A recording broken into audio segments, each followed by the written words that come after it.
Lalu apa motif pelaku pembegalan ini kini menyasar pesepeda dan hal apa saja yang harus diwaspadai pesepeda dari perilaku kejahatan jalanan? Kami akan bahas hal ini bersama Kapolres Jakarta Selatan Kombes Budi Sartono. Selamat malam, Pak Budi. Pak Budi, selamat malam. Bisa mendengar suara saya? Bisa. Selamat malam, Mbak. Apakah suara saya masuk? Lalu ada juga anggota komunitas sepeda Bintaro Loop, Robertus Bugi Hartono. Selamat malam, Bung Bugi. Selamat malam, Mbak Sofi. Selamat malam, Pak Budi. Saya ke Pak Budi lebih dulu ya. Pak Budi, boleh dong kami diceritakan sekali lagi kronologi pembegalan sampai dengan kemudian salah satu pelaku bisa ditangkap? Jadi untuk kejadiannya itu hari Selasa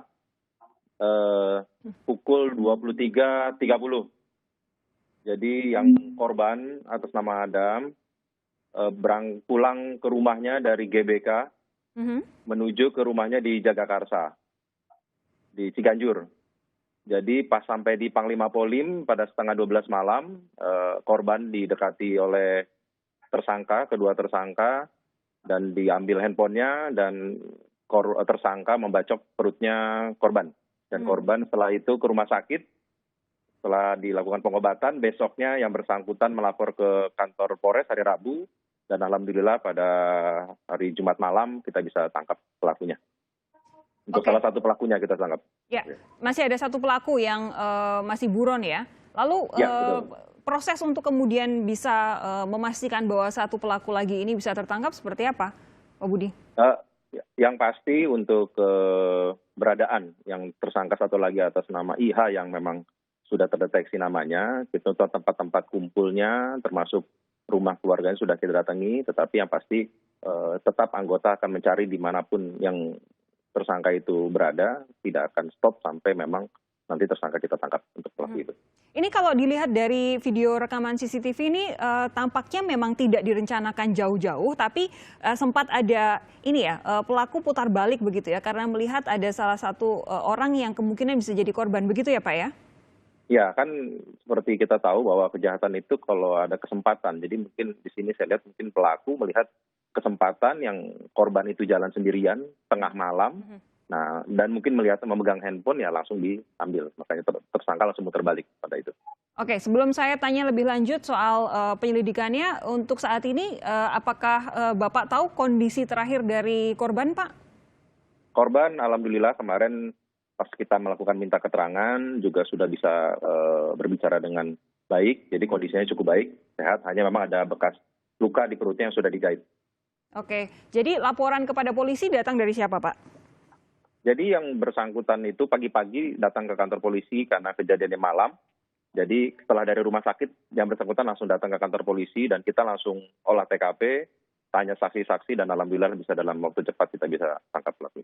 Pak Budi, begini, kejahatan ini kan memang bisa menimpa siapapun, tapi belakangan semakin banyak kita dengar pembegalan itu menyasar pesepeda.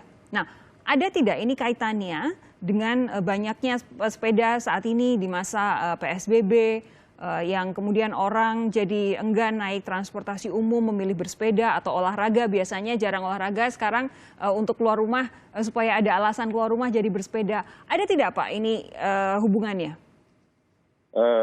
Yang pasti kalau untuk khusus kejahatan 365 khususnya begal ini, bahwa rata-rata menyasar kepada korban yang memang lengah dan juga keadaan sepi. Jadi dulu-dulunya sebelum tren sepeda ini berjalan, kasus begal itu biasanya menyasar kendaraan roda 2. Ya, jadi motor, yang ya? saya punya, ya motor. Jadi waktu saya punya data selama 2 bulan terakhir ini, jadi dulu sebelumnya begal itu menyuser kendaraan bermotor yang malam-malam pulang malam, itu bisa kalau nggak diambil motornya ya diambil barang berharganya. Tetapi mungkin terakhir ini ya, tapi saya di selatan ini baru dapat informasi ya kejadian ini mungkin karena malam-malam juga pulangnya setengah 12 malam dan memang bukan waktunya bersepeda harusnya jam segitu. Nah, jadi tidak ada temannya bersama-sama, akhirnya lengah dan ada kesempatan untuk dilakukan tindak pidana oleh pelaku itu. Sejauh ini dari salah satu pelaku yang sudah ditangkap menyatakan apa Pak motifnya?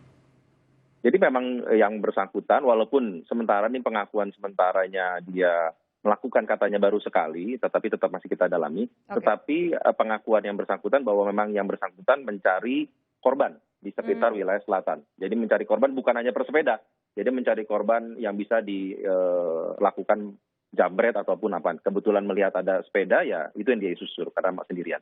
Oke, saya ingin menyapa Mas Bugi. Mas Bugi ini anggota komunitas sepeda, tapi juga pernah punya pengalaman jadi korban pembegalan saat bersepeda di area Pondok Indah tahun 2018 lalu. Mas Bugi, boleh dong diceritakan kembali waktu itu apa sih yang Anda alami? Mirip-mirip tidak dengan kasus yang saat ini sedang kita bicarakan? Oke, malam Mbak Sofi, malam Mbak Budi. Sebenarnya kondisinya nggak beda jauh ya, karena memang saya setuju sebenarnya tadi yang Pak Budi bilang, kita lengah dan kita seorang diri. Kebetulan saat itu memang saya sebenarnya ada janji sama teman saya. Kita janjian itu jam 5.20 pagi di bundaran Pondok Indah. Jadi ini Anda dibegal tuh dini hari ya? Iya, menjelang subuh, setelah subuh lah. Oke. Nah, cuman saya memang waktu itu datangnya terlalu cepat ya. Kita janjian jam 5.20, cuman saya datang jam 5:10. Nah, saya pikir kan saya nunggu di tengah jalan gitu, maksudnya kawasan Pondok Indah sebenarnya kan cukup ramai ya gitu ya. Ya saya juga nggak berpikir akan gimana-gimana. Nah, kondisinya kalau saya lihat sama yang kejadian kemarin di Panglima Polim itu mirip. Karena orang yang naik motor ini juga, yang begal saya ini 2 orang, lewat lalu jadi sudah lewatin saya sambil celingak-celinguk, tiba-tiba langsung balik lagi. Jadi balik lagi cepat sekali kejadiannya. Yang belakang jokinya turun langsung, sebenarnya yang disasar sama sih sebenarnya handphone sebenarnya. Yang disasar handphone saya. Apakah waktu itu Anda sambil memainkan handphone atau seperti apa? Oh enggak Mbak. Tidak, berarti pelaku memang tidak melihat secara langsung ada handphone ya? Betul, karena gini, kalau saya kan kebetulan disiplin sepeda saya road bike ya gitu. Nah kita tuh teman-teman road bike itu kan jersey sepedanya kan ada kantong di belakang gitu ya, untuk jadi memang sebenarnya nggak terlalu terlihat kalau dari depan gitu kan. Jadi mereka si begal itu langsung bilang minta handphone, saya langsung kasih gitu. Saya pikir ya udahlah kalau handphone ya penting kita selamat, oke. Lalu minta uang segala macam saya kasih semua. Lalu dia naik ke motor, cuman memang baru 5 meter jalan itu tiba-tiba berhenti. Yang bawa motor itu bilang, itu sepedanya sekalian aja deh. Waduh, saya langsung lemes tuh kan. Maksud saya sempat dalam tanda petik negosiasi lah ya gitu. Maksudnya, udahlah janganlah kalau sepeda gitu kan. Tapi dia tetap nekat bawa, ya udah gitu. Saya juga bingung maksud saya mau minta tolong juga pas banget lagi nggak ada yang lewat. Iya. Gitu.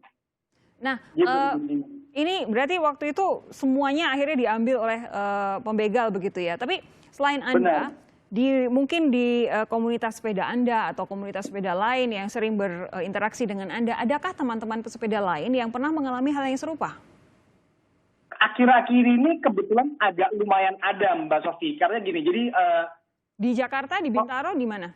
Di beberapa teman saya kejadian di daerah Sudirman dan Tamrin. Bahkan ada yang ditendang. Jadi mungkin dari 2019 sampai 2020 ini ya. Jadi pembegal itu, copet-copet maling itu, mereka tahu nih kalau misalnya teman-teman pesepeda itu taruh handphone dan uang itu di kantong belakang. Nah sekarang modusnya mereka dari belakang Mbak Sofi. Jadi nggak yang modelnya kalau rame-rame, mereka kan nggak mungkin nodong ya, karena kita rame-rame gitu kan. Nah jadi mereka lewat belakang, mereka langsung ngambil di kantong kita, set gitu, langsung diambil aja, langsung pergi. Mirip-mirip jambret begitu ya? Betul. Ini udah terjadi banyak, Anda dengar ceritanya? Iya, saya mungkin ada sekitar 5-6 orang teman-teman saya sih. Dan luar biasanya mereka melakukan itu di tengah kita lagi rame ya gitu. Cukup berani mereka gitu. Seperti itu.